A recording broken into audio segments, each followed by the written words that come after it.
Well, howdy, howdy, howdy, nearly senior citizen here. Greetings, boys and girls, and welcome to this, what is for me my fourth reaction video of the day. Though I know I have a video from yesterday that I have in today, so who knows when or what number this one is. Who knows when number that is. That doesn't even make sense. What was I trying to say on that one? Who knows when this will show up? There we are. And as in, like, which order? Here we are. I rescued it. Ha-ha! Good thing.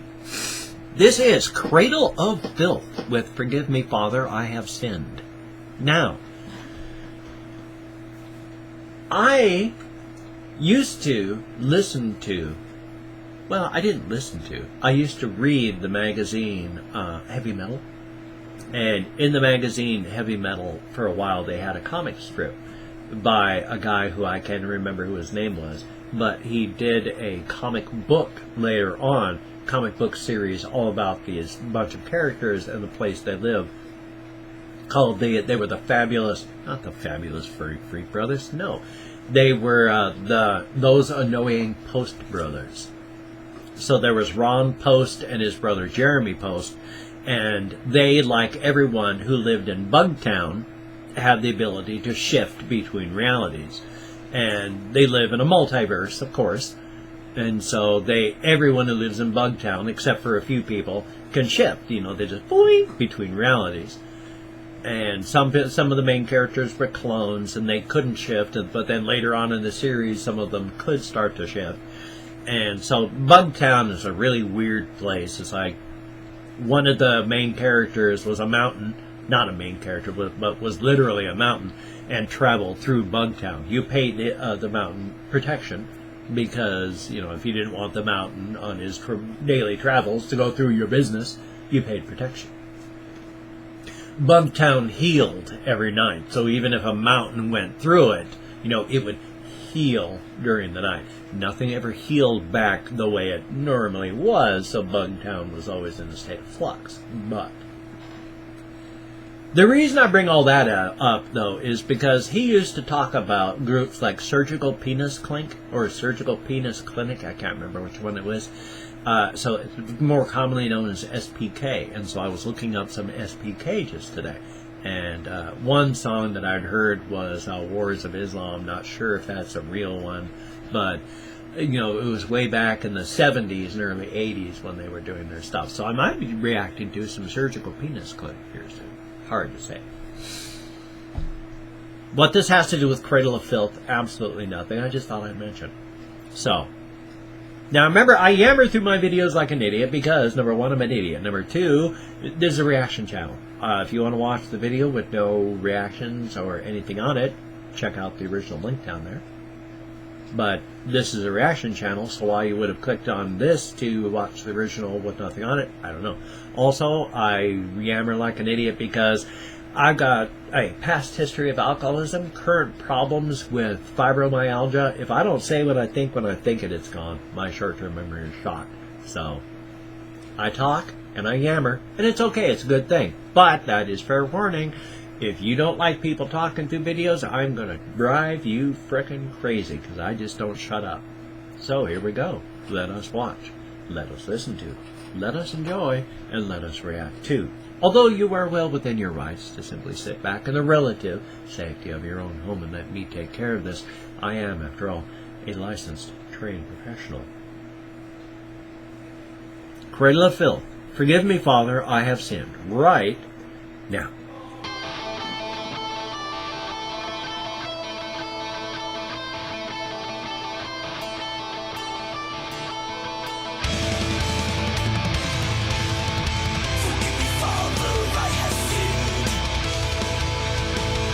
Sounds good so far.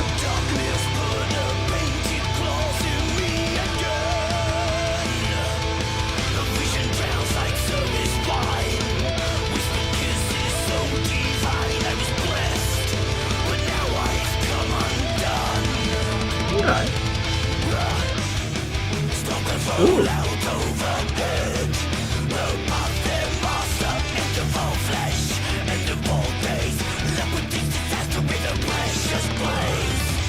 I like the guitar work. There's some actual work and skill in that. Percussion is good. I like the singing. The video's odd. I'm not quite sure what the lyrics are trying to say. Definitely good costume design. Set design is good.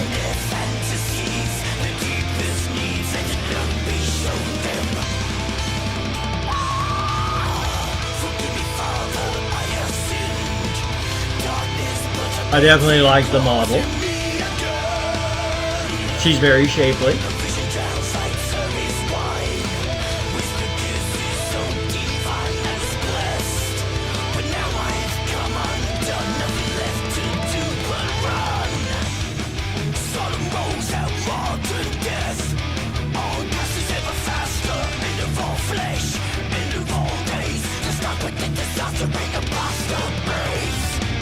It sounds, for the genre that I'm listening to, it sounds just a little too polished for my tastes. It's a little too perfect.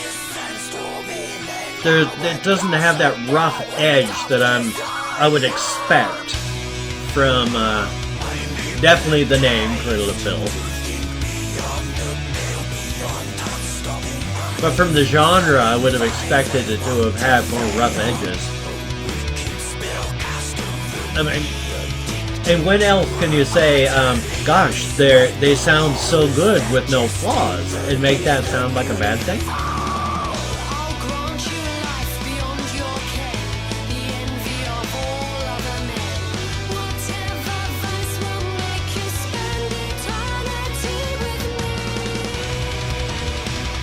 Okay.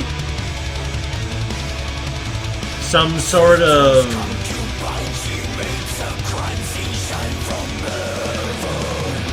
okay. A temptation story. Definitely nothing wrong with that. And I really like the way they play. Most excellent. They really know how to make the guitars sing, and that percussionist is really good.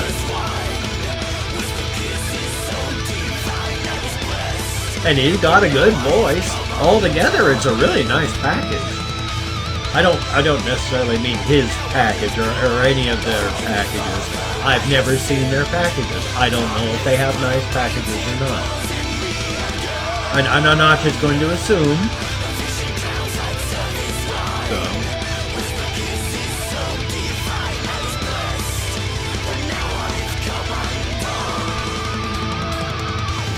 Definitely a temptation, tempted and lost song. Tempted and failed. Tempted and indulged sort of story. And there's nothing wrong with that. Definitely nothing wrong with that. No, that wasn't bad. If the only complaint I would have is that they sound too good. They don't have any of that raw edges that I associate with this sort of genre. And so, I don't know. I mean, it's weird when your only complaint about them is that they sound too good. And, you know, they don't have flaws. I mean, it's a weird complaint to have. And I feel weird complaining about that. You know, it's like, they're too good. They don't have flaws. So it's like, well, that's a bad thing? But in this case, kinda. I kinda wish they had more of that rough edge. But don't get me wrong. Great video, great sound, great song. I really like that one a lot. Especially, as I stated, they really knew how to make those guitars sing. I'm not going to compare them to David Gilmour. I know I compare everybody to David Gilmour. But what can I say? In my views, David Gilmour is like the mold from which all other guitarists were unsuccessfully copied. That's just my worldview on guitarists. But I also understand that that is extremely unrealistic. And holding people up to that standard is automatic failure for everybody. Me and everyone else as well. So, no fear. They are good on their own. They don't need to sound like anybody else. How nice of me to let them sound like themselves. That's very magnanimous of me. And I appreciate my being so nice that way. I am a goof. And hey, any comments or suggestions, if you can throw them down in the boxes below, that would be awesome. I try my best to read every comment. I try to answer as many as I can. I try to thumbs up everything else. And there's a lot of comments. I don't deliberately ignore anybody, but if I don't answer yours, it's just because there's a lot. Also, that suggestion in your head, if you don't write it down, pretty much a 0% chance I can react to it. But even if you do write it down, the odds are not good. I get 500 some odd suggestions every single day. And since I can only do 3 to 6 videos, that's a lot of potential disappointment, which is why I use a random number generator to choose my videos for me. That way I hopefully won't tear myself up with guilt or work myself into an early grave. Not really working yet, but at least I'm trying. I've also got links down below. You can check those out, like GoFundMe, Patreon.com, Twitter, Facebook, and Google+. If you take a look at all those, possibly donate, that would be awesome. If you have donated, thank you so very much. And if you don't donate or you can't donate, then please don't worry about it. Just enjoy the videos, because that's what they're for. So thumbs up. I really like them. Hopefully, I'll listen to more of them in the future, because I want to. I really like their sound. So thumbs up. You take care. You have a great day today. Hopefully I've got some more gaming videos, if nothing else. That's a good thing. So I will see you on the flip side. And that is a very good thing, my friend. So have a very good day.